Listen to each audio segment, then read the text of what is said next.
اور عرض کریں گے کہ آپ اللہ کے نبی اور اس کے خلیل ہیں، اپنے رب کے حضور ہماری سفارش کیجئے، آپ دیکھ رہے ہیں ہماری کیا حالت ہو رہی ہے۔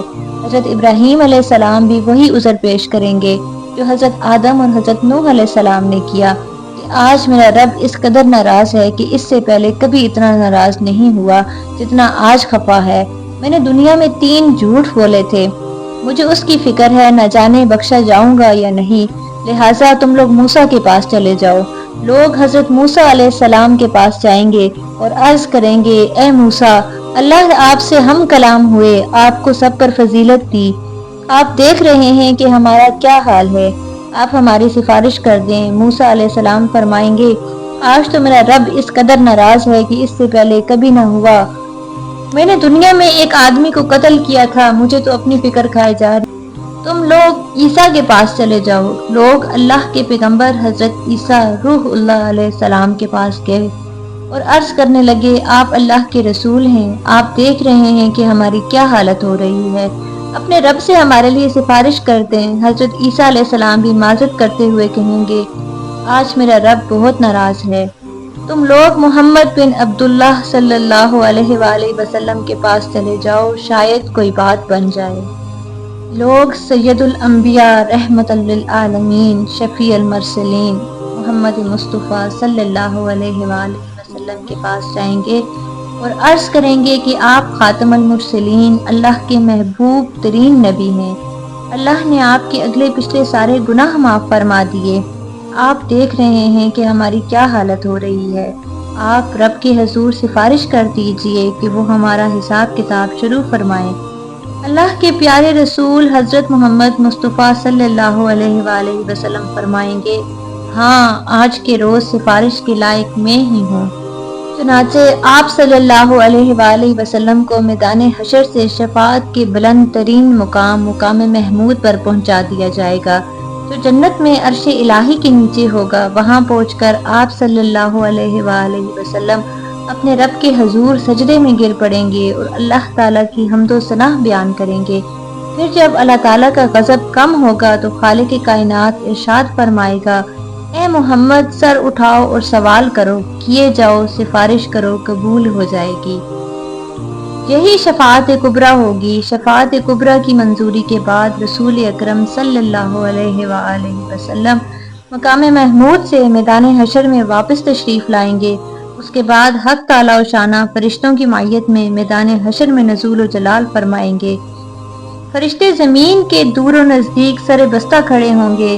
8 فرشتوں نے اللہ رب العزت کا عرش تھام رکھا ہوگا، عدالت الہی قائم ہو جائے گی، ملائکہ، انبیاء، اولیاء، صلحاء اور شہداء کو بطور گواہ طلب کر لیا جائے گا۔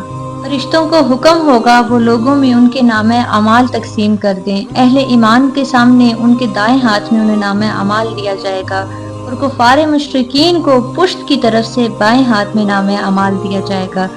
نامہ اعمال پر نظر ڈالتے ہی ہر انسان کے سامنے اس کی ساری زندگی پیش ہو جائے گی، بھولے بسرے ماضی کی خطائیں یاد آ جائیں گی۔ اہل ایمان کے روشن چہرے کچھ اور بھی روشن اور تر و تازہ ہو جائیں گے اور وہ خوشی خوشی دوسروں کو اپنا اعمال نامہ دکھائیں گے اور کہیں گے، لوگو آؤ میرا نامہ اعمال پڑھو۔ کفار اور مشرکین کے چہروں کی سیاہی میں کچھ اور اضافہ ہو جائے گا، ذلت ان کے چہروں پر چھا جائے گی، حسرت و ندامت سے وہ اپنے ہاتھوں کو چبائیں گے اور کہیں گے، کاش میں اپنا نامہ اعمال نہ دیکھتا، کاش مجھے اپنا نامہ اعمال نہ دیا جاتا، کاش میں نہ جانتا کہ میرا حساب کیا ہے۔ کفار و مشرکین بار بار اپنے نامہ اعمال کو دیکھیں گے اور تعجب سے کہیں گے، یہ کیسا عجیب و غریب نامہ اعمال ہے جس میں ہر چھوٹا بڑا عمل لکھا ہوا ہے، ہائے ہماری کم بختی، کوئی چھوٹے سے چھوٹا اور بڑے سے بڑا عمل بھی ایسا نہیں ہے جو اس میں شامل نہ ہو۔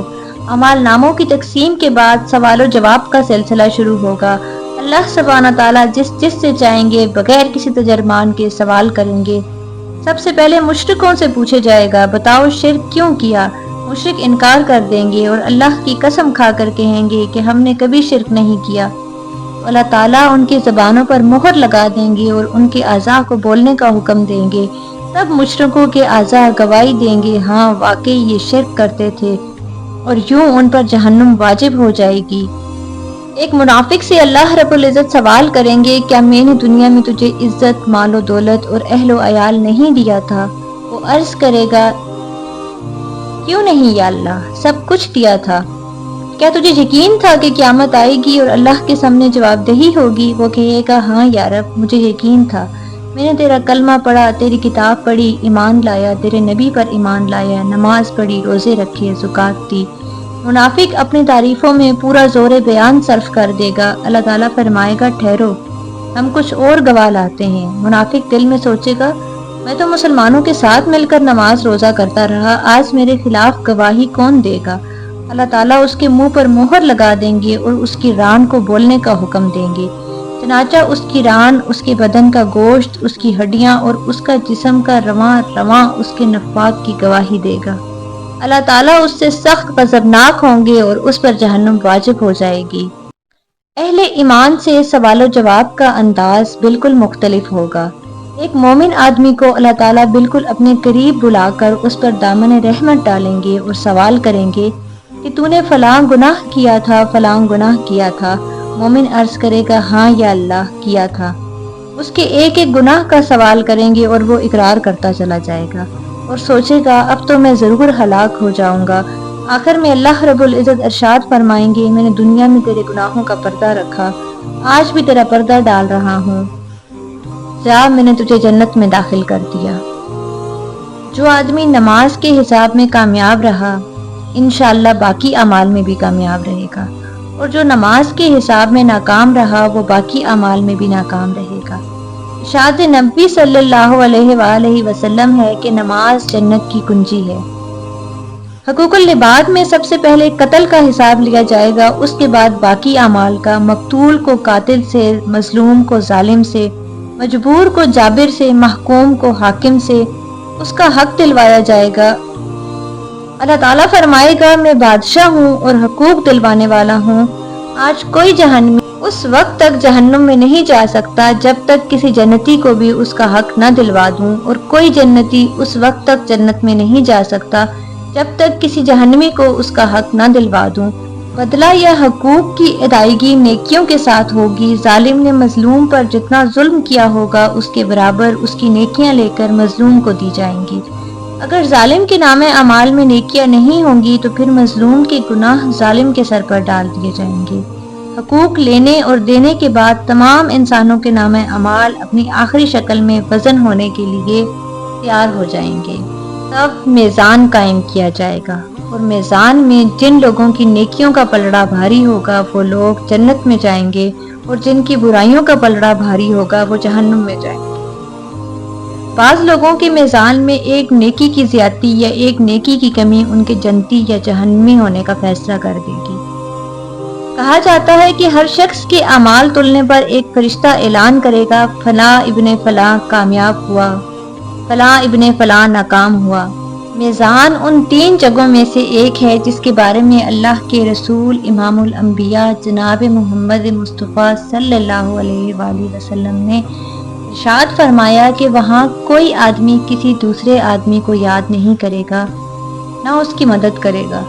اگر کسی کی ایک نیکی بھی میزان میں کم ہوگی تو سارے میدان محشر میں اسے کوئی ایک نیکی دینے کے لیے تیار نہیں ہوگا، نہ بیٹا، نہ بیٹی، نہ بیوی، نہ کوئی دوست، نہ پیر و مرشد، بلکہ سب ایک دوسرے سے دور بھاگیں گے۔ سب سے آخری اور مشکل ترین مرحلہ پل صراط کا ہوگا۔ ہر آدمی کو پل صراط سے گزر کر جنت میں جانا ہوگا۔ پل صراط بال سے باریک اور تلوار کی دھار سے زیادہ تیز ہوگا، جسے جہنم کے اوپر رکھا جائے گا اور لوگوں کو اس سے گزرنے کا حکم دیا جائے گا۔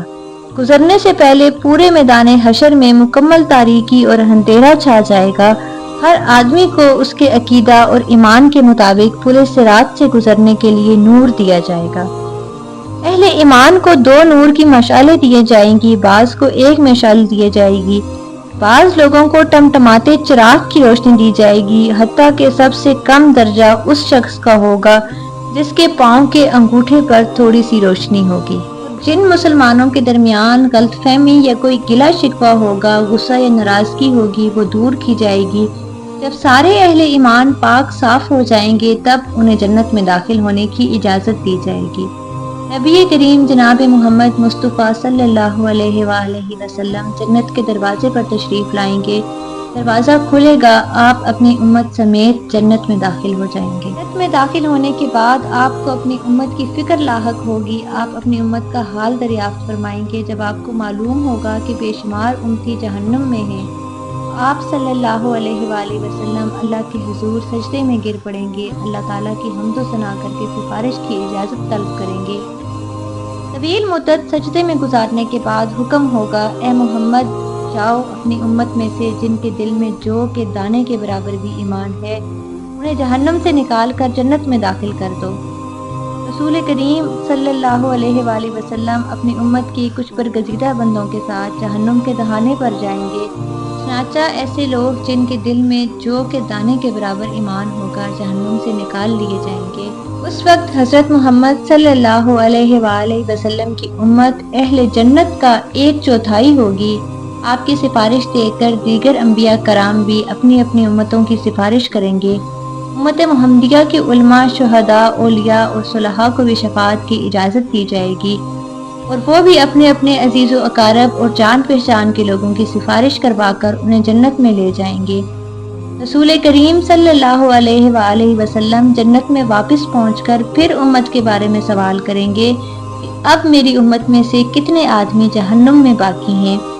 آپ کو بتایا جائے گا ابھی تو ہزارہا لوگ تعداد میں جہنم میں ہیں۔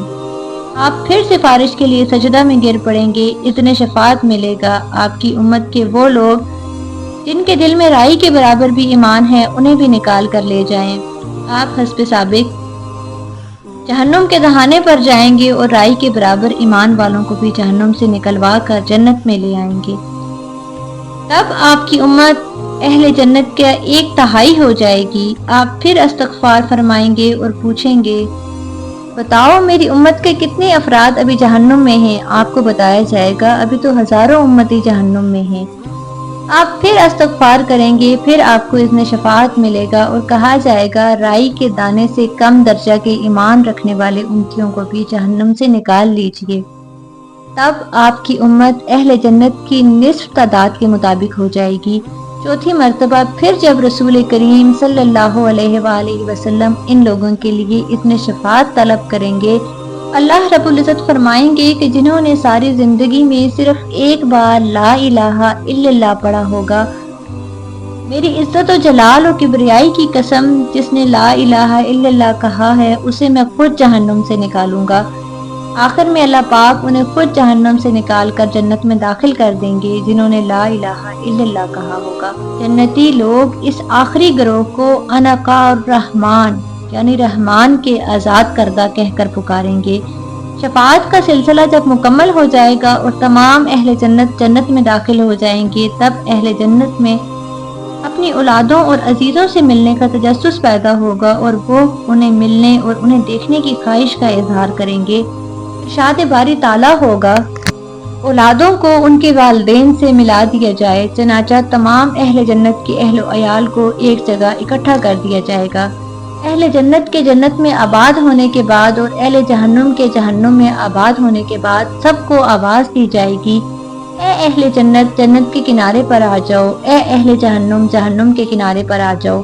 دونوں فریق جب کناروں پر پہنچیں گے، ایک سفید مینڈا لایا جائے گا، اس کے بارے میں سوال کیا جائے گا، اے اہل جنت اور جہنم بتاؤ یہ کون ہے؟ وہ کہیں گے یا اللہ یہ موت ہے۔ اس کے بعد اللہ تعالیٰ اس مینڈے کو ذبح کرنے کا حکم دیں گے۔ مینڈے کو ذبح کرنے کے بعد اعلان کیا جائے گا، اے جنت والو تمہارے لیے ہمیشہ ہمیشہ کے لیے جنت ہے، تمہیں کبھی موت نہیں آئے گی، اور اے جہنم والو تمہارے لیے ہمیشہ ہمیشہ کے لیے آگ ہے، تمہیں بھی کبھی موت نہیں آئے گی۔ یہ سن کر جنتی لوگ اس قدر خوش ہوں گے کہ اگر خوشی سے مرنا ممکن ہوتا تو وہ لوگ خوشی سے مر جاتے، اور جہنمی یہ اعلان سن کر اس قدر مغموم ہوں گے کہ اگر غم سے مرنا ممکن ہوتا تو یہ لوگ غم سے مر جاتے۔ اندازہ کیجئے کہ آخرت کے شدید مصائب و آلام کے مقابلے میں دنیا کے شدید مصائب و آلام عارضی بلکہ بہت ہی کمتر ہیں۔ آخرت کی لازوال نعمتوں اور علائشوں کے مقابلے میں دنیا کی تمام نعمتیں اور آرائشیں عارضی اور کمتر درجے کی ہیں۔ بس عقل مند وہی ہے جو دنیا کے مصائب سے تنگ آ کر اللہ کی نافرمانی نہ کرے اور نہ ہی دنیا کی رنگینیوں میں پڑ کے اللہ اور اس کے رسول کو ناراض کر بیٹھے، بلکہ دونوں صورتوں میں اس کی نگاہ آخرت میں آنے والے مراحل پر رہنی چاہیے۔ حضور اکرم صلی اللہ علیہ وآلہ وسلم نے فرمایا، مومنوں میں سب سے عقل مند وہ ہے جو موت کو سب سے زیادہ یاد کرے اور موت کے بعد کی زندگی کی تیاری کرتا ہو، وہ سب سے عقل مند ہے۔ ناظرین، آخر میں اس امر کی وضاحت ضروری ہے کہ نفخ اولیٰ سے لے کر جنت و جہنم کے تمام مراحل کی ترتیب ٹھیک صرف اللہ رب العزت کو معلوم ہے۔ آخر میں اللہ رب العزت سے دعا ہے کہ پروردگار عالم ہمیں آخرت کی تیاری کی توفیق عطا فرمائے، ہمیں آخرت کی تیاری کی توفیق عطا فرمائے۔ دیکھتے رہیے IQ Voice 59۔ اللہ تعالیٰ آپ کا حامی و ناصر ہو۔ خدا حافظ۔